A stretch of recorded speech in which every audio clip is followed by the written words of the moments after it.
ఏఓబీలో జరిగిన ఎన్కౌంటర్ లో మావోయిస్ట్ అగ్రనేత ఆర్కే కుమారుడు మున్నా మృతి చెందినట్లుగా తెలుస్తోంది. దానికి సంబంధించిన విజువల్ మనం ఎన్టీవీ స్క్రీన్ పై చూడొచ్చు.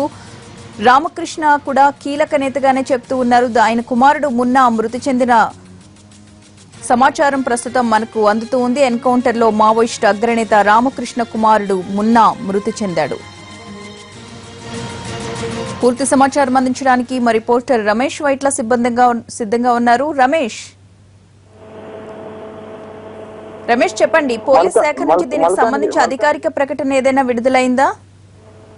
మల్కానగిరి ప్రాంతంలో జరిగిన ఎన్కౌంటర్ లో మావోయిస్ట్ అగ్రనేతల్లో ఒకరైన ఆర్కే కుమారుడు మున్నా చనిపోయినట్లు కొంత సమాచారం వస్తుంది. దీనికి సంబంధించి అధికారికంగా సమాచారం చెప్పట్లేదు. మరోవైపు చూసినట్లయితే దీంట్లో ఇప్పటి వరకు గణేష్ సంఘటన స్థలానికి కొద్ది త్రిటిపాట్ల తప్పించుకున్నాడని చెప్పి కొంత సమాచారం వచ్చింది. అయితే అతని కోసం కూడా తాము తీవ్రంగా గాలిస్తున్నాం, ఆ ప్రాంతం మొత్తం కూడా పూజలు చేస్తున్నాం, ఆ ప్రాంతంలో అన్ని ప్రాంతాలు కూడా పూర్తి జల్లెడబడుతున్నాం అని చెప్పి అధికారులు చెప్తున్నారు. మరోవైపు చూసినట్లయితే ఆ దళానికి చెందిన ఉదయ్ అనే ఒక దళానికి చెందిన ఉదయ్, ఆ సెక్రటరీ ఉన్న ఉదయ్ కూడా చనిపోయాడు. అయితే అతని దళం మొత్తం కూడా 18 మందికి మొత్తం కూడా చనిపోయినట్టుగా చెప్తున్నారు.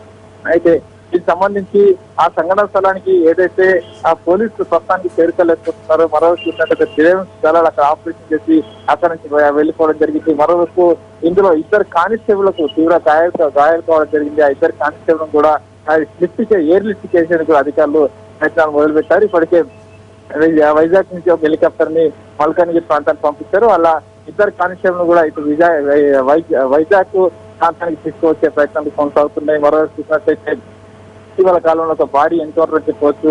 మావోయిస్టులు ఏదైతే మల్కానగిరి సమీప ప్రాంతాల్లో సమావేశమైనట్టుగా పోలీసులకు ఖచ్చితమైన సమాచారం రావడంతో నిన్న సాయంత్రం నుంచి కూడా కూలింగ్ ఆపరేషన్ మొదలుపెట్టారు. కూలింగ్ ఆపరేషన్ చేస్తున్న తరుణంలో మావోయిస్టులు ఎదురు కాల్పులు జరుగుతున్నతో వీళ్ళు కలిపిన ఎదురు కాల్పుల్లో మొత్తం 18 మంది మావోయిస్టులు మృతి చెందడం జరిగింది.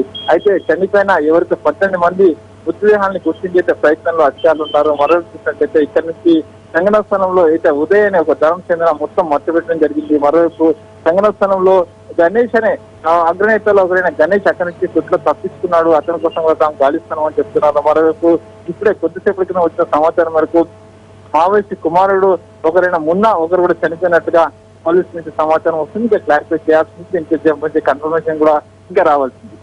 Right, thank you Ramesh.